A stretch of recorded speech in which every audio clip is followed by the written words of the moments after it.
to this point, the process of getting the knee replacement has been kind of passive from me. It's been all these experts doing all the work, but I realize moving forward that I'm really going to have to be responsible for my own recovery. It's kind of on me now. And I know this, and yet I'm not quite ready to get off the couch. I'm not feeling that great. I'm taking medication, and the meds are kind of strong. And the thing about medication is it has side effects. And everybody has different side effects. And the way the side effects seem to be working in my case is I'm getting kind of emotional. It's sort of teary. Most of the time I keep it together pretty well, but at this particular time, I'm just, the littlest thing just makes me just well right up. And, it's just like some of the obvious things, like I'm watching the documentary on Fred Rogers, and I'm just thinking, what a beautiful human being he was, and yeah, that's okay. But then small things too, like I'm looking out the window and there go the high school kids, and I'm just thinking, teenagers, man, they have it so hard. And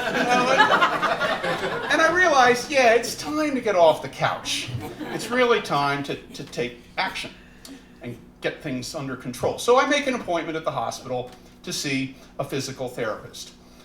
Because, after you get the new knee, things are very stiff. Things aren't really moving. You really need some help to get that flex back. And so I meet my physical therapist. The guy's name is Ted. And he's very mellow and ironic and funny, and he does movie references, and I feel like, yeah, he's kind of a bro. Him and me and Ted, I'm okay with a man sort of getting physical with me. I can do this thing.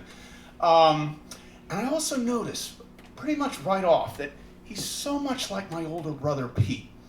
And I just, in my emotional state, I start to feel this need to get his approval. Like, I want Ted to like me. I want to be the patient he wants to see. I want us to have this moment where we can be kind of like there. But, there's work to do. So he starts in with me and bending, and he's flexing the leg. I'm going, oh! And he's like, Dan, come on, man, we're gonna do this thing. And he's bending, going, oh, again. He's like, dude, come on. Look, see Martha? She's old enough to be your mother. Is she making any? No, she's quiet. Come on, let's get on with it. And it's not going well. Things are very stiff. And I learned at this time there's this wonderful machine called the X10. It's like, ooh, a machine that you can use at home to replace physical therapy. Ooh, I want to get that X10. Get me on the list for the X10. But I still got an appointment with Ted. So I'm back with Ted again, and this time he's like, I hope you took plenty of meds today, because we're going to get some work done here. And he goes at me, and it's just so horrible.